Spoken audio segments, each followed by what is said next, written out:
I want you to move from overwhelmed by information to confident in what really matters.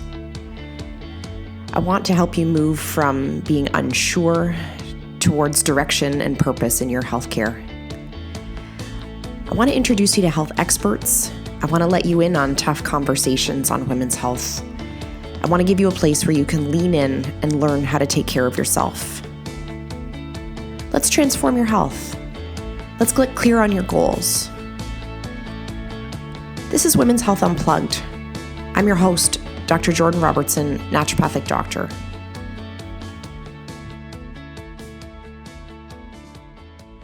Welcome to another episode of Women's Health Unplugged. I am so grateful today to be able to be joined by Dr. Sharon Malone. Sharon, thank you so much for hopping on a call with us today and for being able to share your journey and your new book. Well, thank you very much for having me. Any opportunity I get to talk about my new book, I'd take it. So thank you. Yeah, I'm so happy that you sent me that advanced copy, and I've had a great time cruising through it. And I have so many questions for you, and there's so many things that I want you to share with our audience about choice in their women's healthcare, because really that was one of the major themes that I pulled out of your writing. But first, can you introduce yourself? I would love for you to share with our audience what your where you came from, where your background is, and then how you got to this place in your career where you're such an influential gynecologist.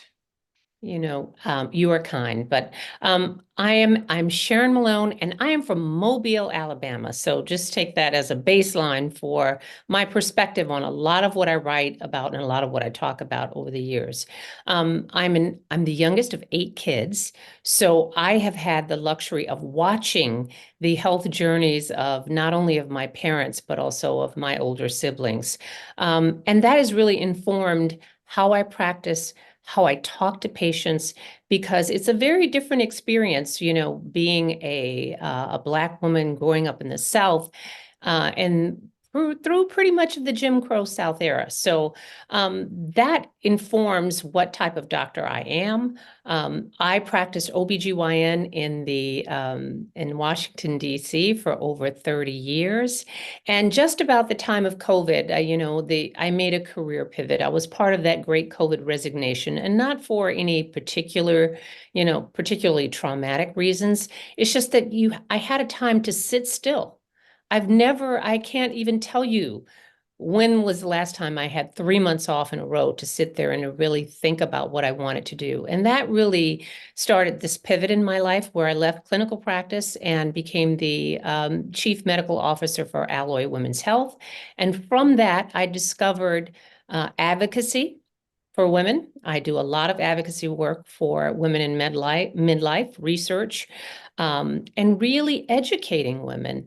And that's been sort of where how I got to where I am. It was a long, straight path. And then I took a slight turn and ended up here. And if you had asked me 5 years ago if I would have written a book about women's health, I would have said, absolutely not. But you know what? You got to always stay ready. And that's what I do. I love that. I remember that you saying, when I read about you, that you're the youngest of 8 kids. I feel like that would have just given you such a different perspective on life in general. I think about Right. how, how many role models you had in your life. How many siblings were older sisters? I'm the last of 5 girls. So it's 3 boys and then 5 girls in a row, and I'm the last of 5 girls. And to give you some perspective, when I say I'm from a family of 8, it sounds like, oh my goodness, there must have been a scrum in your house, but I'm the last by a lot. So the next sibling in age to me is 7 years older than me. And my oldest brother is 23 years older than me. And to give you some even further perspective, which is why my take on things is a little bit unique, my dad was 21 years older than my mother. So that means my dad was born in the 1890s. My mother was born in the 1900s, in the 1914, as a matter of fact. And my older brothers and sisters were born in the 30s, 40s, 50s. So I sort of had a bird's eye view of medicine and attitudes and behaviors over basically 100 years of just direct family history. That's so insightful and amazing because when we talk about like choice, right, in medicine, it's one of the things I want to talk about. One of the themes that I pulled out from your book that I thought was so important is, medicine has changed so much in the last, well, obviously 100 years, but I would say even in the last like 5 to 10 years, there's been lots of shifts in the culture of women's health and women's medicine where really women have choices. And I'm curious around how you feel about those choices. I'm curious about how you feel about that theme and evolution in medicine, and then how that emerged as one of the major topics in your book. Well, medicine has changed, I would say, tremendously. I started practicing in the 1980s.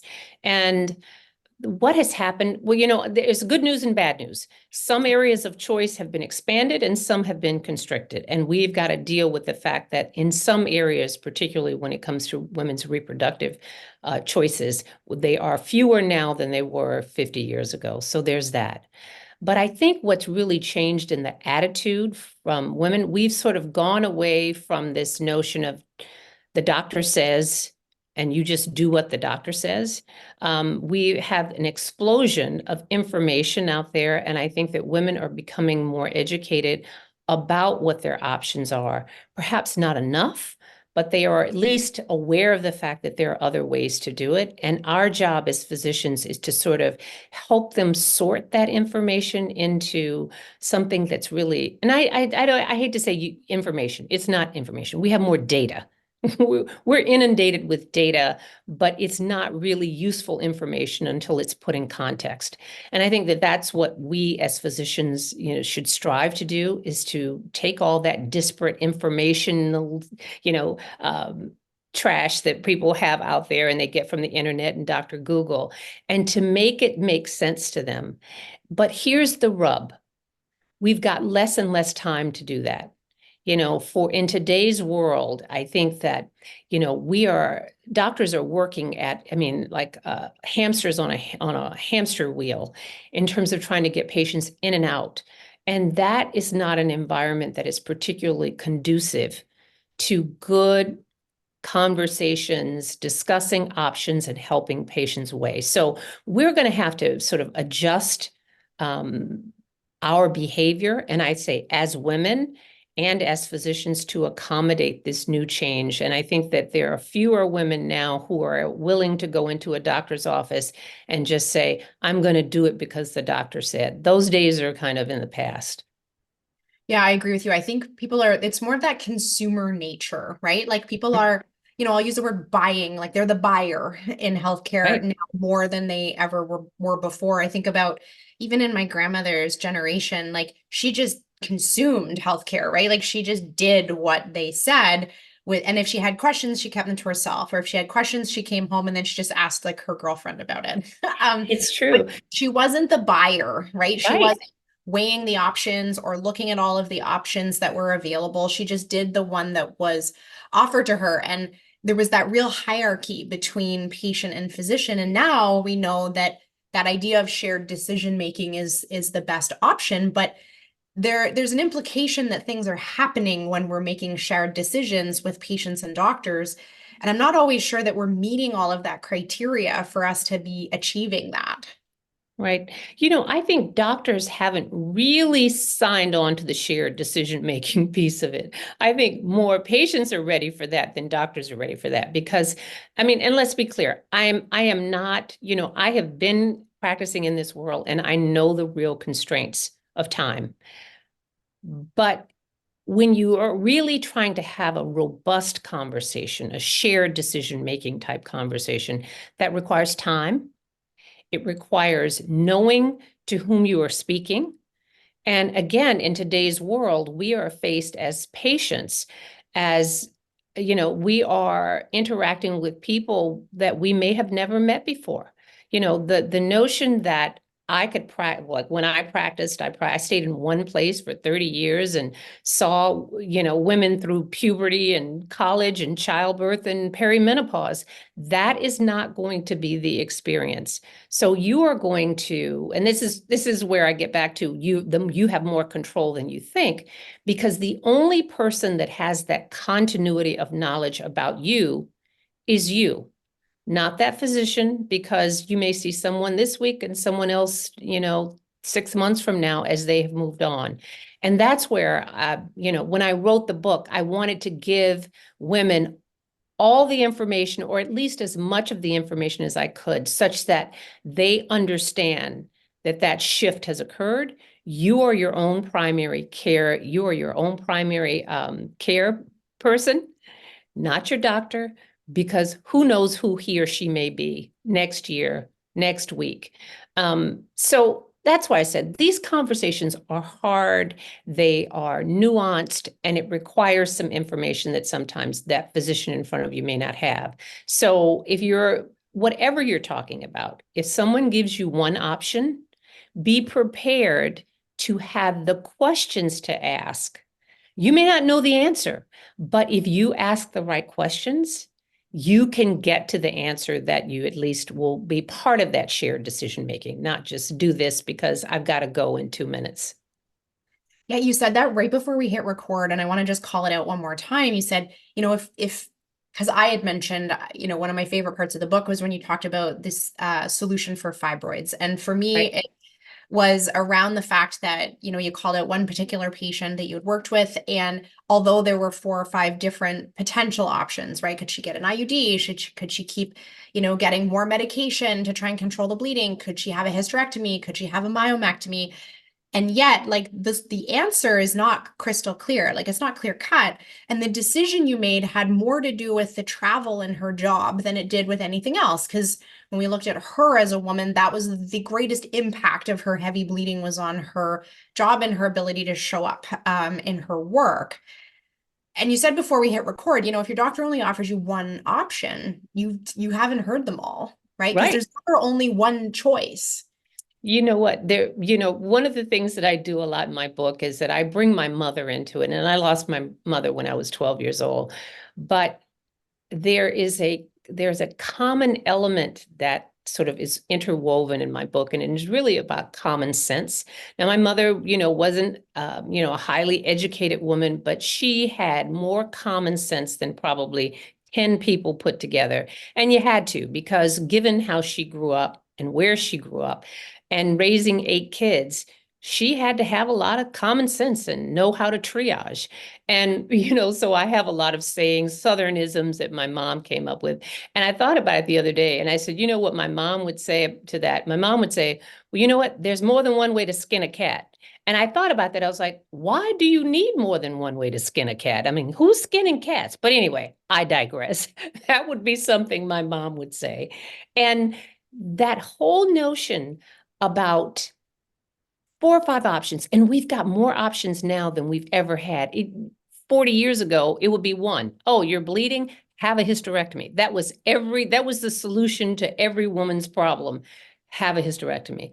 Well, now, thank goodness, we have lots. We can treat medically, we can treat with minimally invasive surgery, but ultimately, sometimes a hysterectomy is the right decision, sometimes it's not. And that's why I said to have at least the idea of what your options are and what your treatment goals are, because everyone's, different. And it's never going to be one size fits all, even when you're choosing medications. And so, again, be forearmed, and warned about what the situation is. And the more you bring to that conversation, and the thing I also talk about is learn to be a good storyteller, because the more efficiently you can convey whatever your problems are, what you want to do about it, and what your concerns are, the better outcome you're going to get on the other side. What do you think, Sharon, about, when we talk about that shared decision making, like in Mhm. theory, you should be getting all the options that are available, some of the pros and cons, some dialogue with your doctor. But sometimes the way that that gets shared, it can leave women feeling like they're the ones that are supposed to be solely responsible for the decision. And they're like, I don't know, Jordan, if I should have my fibroid removed or a hysterectomy. Like the way it got presented to me was like, you decide. Right. And that feels almost like unfair pressure for that It, person. Those women are like, I didn't go to medical school. Like, I don't know what I should do. But That that's not really how what shared decision making looks like. But mm, how do you coach women through that feeling of feeling like now they're the ones that need to make the decision? let me say, it is perfectly valid. I mean, and you're absolutely right. I went to medical school, you didn't. I can give you what your options are, and I can tell you the pros and cons of each. I will even tell you which one I think is the best or better option. That's on the table. It's not, that's really unfair to say someone like, well, there are four things, pick one. The conversation really ought to be more of, what, again, knowing what your treatment goals are. What do you have to do? Maybe now is not a good time for surgery. Maybe you want to have a baby. All of these things have to be factored in, but can you ask for my opinion? Am I allowed to give you my opinion? Absolutely. That's what you pay us for. We did go to med school and we know a little bit about some things. We may not know as much about you, but we do know at least what the pros and cons are. But again, we get back to the basic conundrum. How do you have that kind of conversation in limited amount of time? And this is where I think that we in the medical profession have got to stop delivering care in 2024 like it was 1924. And I know it's not possible to have a robust conversation about anything, particularly as important as your health, in 15 minutes or less. Because you have a 15-minute slot, but you don't get to talk to doctor for 15 minutes. You talk to doctor for about 5 to 7 minutes, perhaps.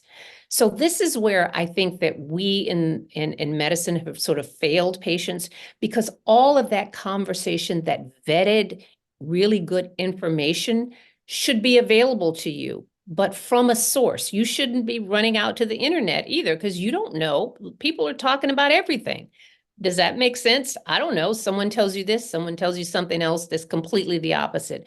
But I think that we in medicine have to figure out a way to convey information, use technology. My goodness, we have it for everything else, to get that kind of conversation going, and at least the information level setting for patients before we get to that conversation. So now if you've got 5 or 7 minutes to talk, we can run through the options, because I'm not starting from the letter A on each of 5 options. You know that. So you're prepared, I'm prepared, and we can just get down to the business. But no, that's if someone just does a data dump on you and says, I don't know, you pick. No, that's not good either. Yeah, I feel like your ideas are so practical. And I think that's how you presented your information in your book. You're like, this is like the practical woman's guide to the majority of women's health concerns in midlife. What was your favorite part to write about, and the part that you felt like was like the biggest expose, I guess, on like times where you've seen a disconnect between what maybe should be done in women's health versus what actually gets done out in the wild? You know what? I spend a fair amount of time, and I've spent a fair amount of my practice in women in midlife. So perimenopause, menopause, and I think that has gotten a complete short shrift prior to, say, 5 years ago. The conversations around it, normalizing it, making women understand that this is a normal transition in life. It can be easy, it can be hard, but however it goes, there's something that we can do about it, and there are things you need to know. So that is where, like I said, when I thought about writing this book, and initially, everyone said, well, why don't you write a menopause book? I'm like, no, because there's a lot more that's going on in your life. That's like, we spend so much of the conversation around women's health, and it's around prenatal care and maternity and whatever. When you spend a very small sliver of your life being pregnant, you spend the rest of it being a woman before you're pregnant and after you're pregnant. And, every woman remembers that book, What to Expect When You're Expecting. And, we bought it, and I would read it, even though I kind of knew what to expect. I wanted to know what my patients were reading and whether or not I thought that was a good source. Well, and it was a really good sort of reference book. And when I wrote this book, I thought about it and I said, well, what about if I wrote it from the perspective of what to expect when you expect to live beyond 40? What are the things you need to think about and prepare for? And yes, perimenopause and menopause, that's a big portion of it, but there's everything else. There's heart disease, there's high blood pressure, there's weight, there's cancer, there's Alzheimer's disease. And I give you enough of all of those things such that you are aware of what could possibly, and not will, but what could possibly be looming in your future, if not for you, for your parents. And how are you going to be a good care getter for yourself and even a caregiver? And you have to have at least considered these things. So that's why I took that approach. It's like, yeah, we're going to talk about perimenopause and menopause, but what about the rest of our lives? And I think that that's where we as women have not really had the talk. We talk about what happens at puberty and what happens in pregnancy, but what about all the rest of it? That's really what I was trying to get across. Yeah, and it does such a great job of that. I'm so hopeful that, when we look at the research on women being able to identify their own health risks, they can't, or at least the data we had, like, maybe a couple of years ago, they couldn't. We would ask women, like, what's their greatest health risk? And they would Right, maybe point to breast cancer or point to just cancer in general. right. But, failing to acknowledge the importance of heart disease or Yeah, osteoporosis or some of yeah. those other big players as far as like overall health risk. And, one of the things you do well is like calling out each of those areas, like you just said, where it's like, here's the snippet of all the possibilities. And it gives them like that airtime to each of those conditions so that when people do go into their health appointments, they are, more knowledgeable, or at least have enough baseline knowledge that they can start the conversation with their doctor, like you said, not from like square one. Right. And let me say this, because it's not gloom and doom, people. It is, I say these things because there is so much that you can do starting in not in midlife, but you can start in your 20s and 30s. And that's why I said this book is called Grown Woman Talk. It's for any person who considers themselves a grown woman, because actually the earlier you start thinking about these things, the more of an impact you can have in terms of avoiding them. And that's the point. I want you to understand that, just because you have a family history of high blood pressure and diabetes, that is your fate. It doesn't have to be. If you keep doing things the way that you do it, because we share a lot more in families other than genes, then yeah, that may be your fate. But I want to take away that inevitability belief that people have about disease and what they think about aging. And I think I really want women to understand that yes, you can age healthily. Not necessarily, nobody's trying to be 20 again. No, I didn't say that. We're going to age. Of course, if we're lucky, we will, but let's be good at 60. Let's be good at 70. And so that's the kind of practical advice that I put in there, because I think that the more you know ahead of time, the better you're able to navigate and sort of avoid some of the pitfalls that may be coming down the road. Yeah, it's funny, like a well-educated woman on any topic, right? You can never see a more motivated person to do something than a woman who knows something, right? And it's like Exactly. that's been the missing gap like over the decades in healthcare, is that the knowledge has been kept, behind the iron gates of your doctor's office. And I love that you've taken that approach of like, actually, we're just gonna open that up and give you this information before you step inside my office. Um, and hopefully it's going to battle the misinformation, because what happened is like we were still keeping all of that health information like close to our chest as the whole profession of medicine, and then the internet happened, and so what women had access to wasn't necessarily accurate, but Right. they're desperate for health information. Right. How, aside from reading amazing books like yours, how should women navigate online information, or what level of skepticism do you want them to take while they're scrolling their social media? Well, and that's also one of the things I put in the book. I shared some resources. Someone's got to vet it for you, because as I said, you're right. you didn't go to med school, and everybody sounds really credible. They're online and they're, have on a white coat and they're saying stuff. And it's like, well, that sounds right. And sometimes that requires a little bit of due diligence on your part, of knowing the people to follow, because there is a lot of good information out there mixed in with all the nonsense. And, so that's why I did include some resources at the end of my book. So you can say, well, here's a website to go to. Here's a person, if you're going to follow someone on TikTok or on Instagram, follow someone at least that's giving you some some scientifically based recommendations or opposed to. And I also say, be careful about people that are, I said, if someone's selling you something and it sounds too good to be true, it's either not that good or it's not true. So, and your job is to be a little bit discerning before you spend your healthcare dollars, because I think when it comes to menopause, and here's the good news. There's some good news about menopause and perimenopause is that there's never been more awareness because women are talking.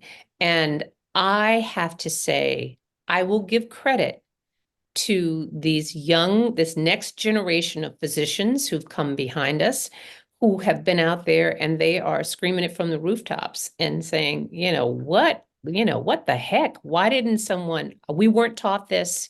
We want women to know, why were we keeping this information to ourselves? And so it's raised a level of awareness for women. And I say, yay for that. But again, you just have to be careful and know who those people are and know what the motivations are behind what it is that they are selling. And just be, it's not impossible, but it does require a little homework. And common sense. We just have to be more like your Common mom. sense. Yeah. Exactly. Sharon, if you were going to write one more chapter for your book, what would you have written about? Oh, let me see. If I were going to write one more chapter of my book. That's a very interesting question because I think I covered everything. No. I think you did too.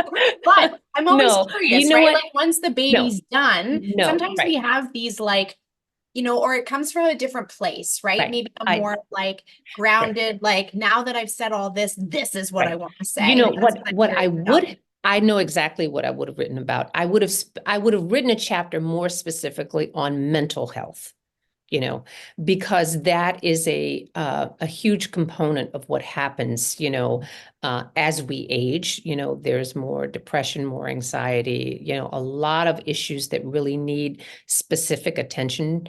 And I did know that if I started down that road, there could be, another 15 things I could have written about in mental health. But I will say we'll save that one maybe for the next volume. And But saying it too. that's the only thing that I did not go into in any particular depth. We kind of touched on it, but not so much. Well, I really appreciated having the opportunity to read through your book. I was so happy to see the call outs on heavy bleeding and endometriosis and some of these pieces that I feel like I've worked so hard to create information conduit to women so that they have better access to information. Exactly like you and I have the same value of like, we need better educated women sitting in doctors' offices so that they can advocate for themselves, so they have the language to speak for themselves. I love the quote. Michelle Obama writes you a beautiful recommendation on your book on how knowledgeable and practical it is. Can you let our listeners know how they can get it and how they can be connected with you? Absolutely. You can follow me on Instagram. You can also go to my website, drsharonmalone.com, and I promise to create more content.